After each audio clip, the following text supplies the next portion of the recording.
Assalamualaikum warahmatullahi wabarakatuh. Selamat pagi, very good morning, and salam sejahtera. The Honorable Datuk Seri Dr. Stephen Rooney Anak Utom, Minister of Public Utilities. The Honorable Datuk Seri Professor Dr. Sim Hui Kian, Minister of Local Government and Housing. Honorable Assistant Ministers, Yang berbahagia Dato' Amar Hamid Sepawi, Chairman of Sarawak Energy Berhad, berbahagia Tan Sri Michelle Yeoh, Goodwill Ambassador for United Nations Development Program, berbahagia Dato' Haji Syabini Sohaili, Group Chief Executive Officer of Sarawak Energy, cum Chairman of Sustainability and Renewable Energy Forum, distinguished guests, distinguished speakers, ladies and gentlemen. It is very encouraging to see the participation at this inaugural Sustainable and Renewable Energy Forum, or SAREF. I would like to say well done to the organizers, the Ministry of Utilities Sarawak and Sarawak Energy on delivering an international level event in Kuching with such a great lineup of speakers.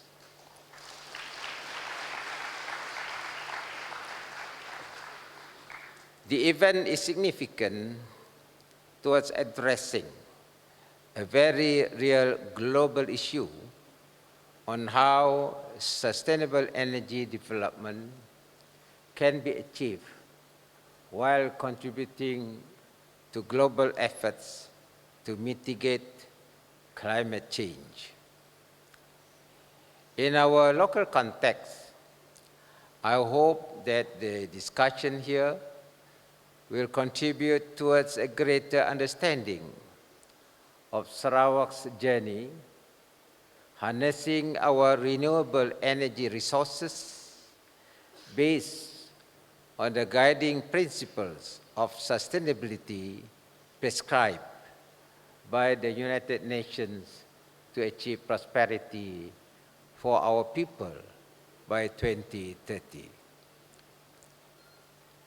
I am also impressed and encouraged that although this forum is being held for the first time, we have a very impressive lineup of distinguished speakers, all of whom are experts and thought leaders in their own field, and an audience of delegates who share much concern about the direction towards in the future of energy development.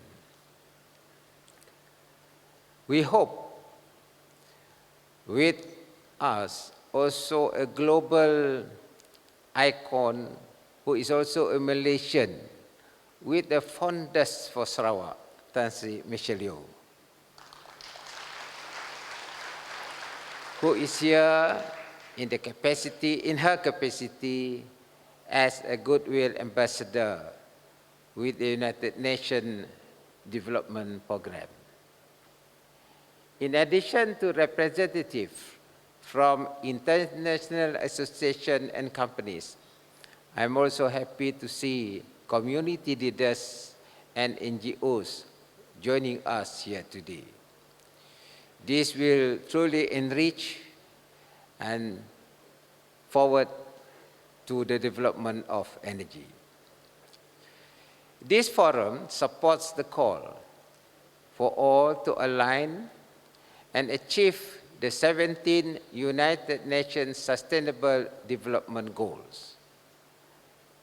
It particularly looks at sustainability and SDG number 7 to ensure access to affordable, reliable, sustainable and modern energy for all, a common agenda for governments across the world, particularly in the developing world like Sarawak. The delegates and speakers here may have diverse opinions on how to go about achieving by 2030, and there may not be one ideal or fix-all option or solution. However, I believe that this conference will help build a more common understanding towards achieving the SDGs by providing a platform to share experience, thoughts, and knowledge and see what best fits. Sarawak takes this very seriously, and we are working towards achieving the goals through our respective departments and agencies, building on the process which has already been set up. Guided by the Ministry of Utilities, Sarawak Energy is currently implementing the Sarawak Accelerated Rural Electrification Master Plan, which aims to intensify effort and achieve full electrification by 2025. We want to provide renewable, reliable, and affordable energy for all our people. However, striking the right balance is imperative for sustainability in the long run. Global trend, Sarawak and renewable. Ladies and gentlemen, Sarawak is still developing with an ambition to achieve high income status by 2030. While the calls are getting louder for the world to reduce their dependence on fossil fuel and non-renewable resources, Sarawak is pursuing a balanced and holistic energy development strategy to ensure energy security, sustainability, and affordability. While we believe that environmental sustainability is crucial, energy affordability and security are key factors in how we develop our energy resources for the region and beyond. This means achieving a realistic balance by maintaining predominantly renewable hydropower in our generation mix with indigenous coal and gas for energy security. Nevertheless, we are mindful that we need to achieve progress in a sustainable manner by learning from the experience and challenges of nations that attain development and eradicated energy poverty by utilizing traditional fossil fuel before the global shift to renewables. Therefore, we are formulating policies and implementing strategies that are best suited to our needs, with sustainability embedded at the core of our processes. Our target is for Sarawak to achieve high income status by 2030 with renewable energy as the driver and enabler. Sarawak confluence of rivers and mountainous interior landscape makes hydropower the best provider of renewable, reliable, and affordable energy. Sarawak first embarked on its hydropower journey with its first hydropower plant, Batang Ai, in 1985.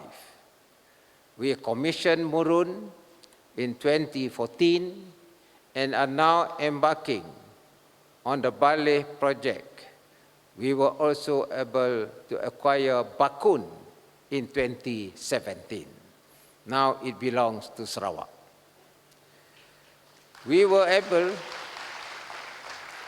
to boost industrialization and created our own corridor of renewable energy, the Sarawak Corridor of Renewable Energy.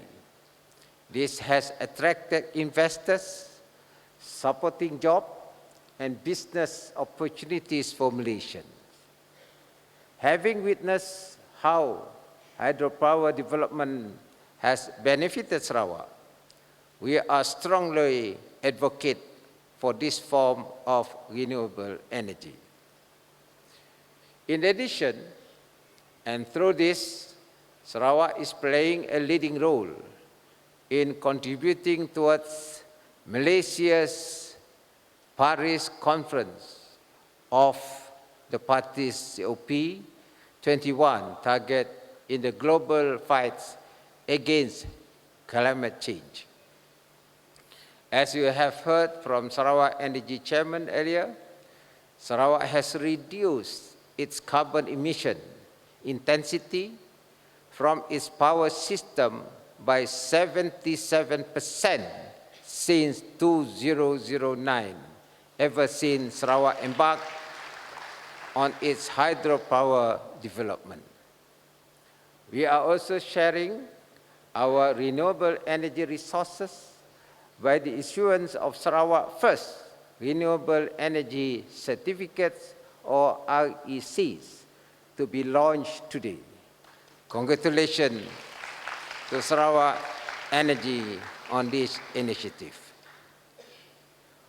On land use for hydropower development, from our studies, we estimate that only 2% of the total land area in Sarawak would be utilized if all the identified hydro projects are implemented, including the ones in operation or being developed. Currently, less than 1% have been affected.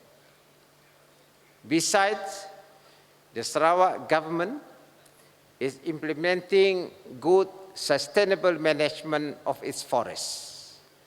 Today, 63% of Sarawak's land mass, or 7.8 million hectares, continues to be covered with forests. We have made a commitment to be part of the Heart of Borneo initiative, a trans-boundary collaboration among the governments of Brunei, Indonesia, and Malaysia to enable conservation and sustainable development in the heart of Borneo areas. The Sarawak government, through Sarawak Energy, subscribed to international guidelines in implementing its hydropower projects to ensure that what we do is in line with best practices and its partnership with global leaders in hydropower. Energy of the future. Ladies and gentlemen, sustainable development through technological innovation will play a major role in how we determine our energy development path. Sarawak continues to explore and conduct research into other renewables to see which options are viable and suitable to include in our generation mix in developing our green energy agenda. A team was set up in late 2017 to look into hydrogen production and fuel cell application. This research is vital towards developing a hydrogen economy for Sarawak. Sarawak provides an ideal setting for enabling the hydrogen economy given our abundant hydropower resources, which enable the production of clean hydrogen from our source. Southeast Asia's first integrated hydrogen production plant and refilling station was commissioned in Kuching this year by Sarawak. And we work together with Linde. It is a pilot research facility that is generating a greater understanding of how we can green the transportation sector. We will be building 6 more hydrogen refueling stations to cater for the anticipated needs of the transportation sector. The station will be located in Kuching 2, Sri Aman 1, Sibu 1, Bintulu 1, and Miri 1. The outcome of this research will guide us in our next steps on the application of hydrogen and fuel cells here, and its success will benefit Sarawak by opening potential opportunities for export to global market. As part of our research on the viability of this fuel of the future, we are currently testing 3 hydrogen buses on the road. These buses are under the ownership and management of Sarawak's Economic Development Corporation, SEDC. I understand some of the delegates arrived here on these hydrogen-powered buses. Moving forward, we will continue to reduce our reliance on fossil fuel so that our people will be able to enjoy modern and efficient public transportation with minimal impact on the environment. In addition to turning the global push for energy decarbonization into opportunities to progress renewable energy, Sarawak is also capitalizing on other energy disruption, such as digitalization, to improve and innovate. We are studying and looking into building smart cities with smart power grids, which encompasses the Internet of Things, IoT, and big data to improve efficiency, sustainability, and citizen welfare. All this requires energy, so it is inevitable that we achieve energy security first for the next phase of development to take shape. Ladies and gentlemen, as mentioned earlier, we believe we have the ability and the resources to move ahead in our renewable energy agenda. And we are aiming to realize this through policies aligned with international best practices, leveraging on technology and our improving expertise. Forums such as this bring together knowledge, experience, and opinions, and are significant to Sarawak. We hope to learn from you, and we have also much to share on how far we have come in terms of this sustainable development, be it of our energy resources or on the social impact of project-affected communities, among others. Congratulations to organizers, and thank you to the sponsors and all who have collaborated to make SAREF 2019 happen. I wish all of you a productive and constructive conference. Let's work together for a sustainable future for all. Thank you very much.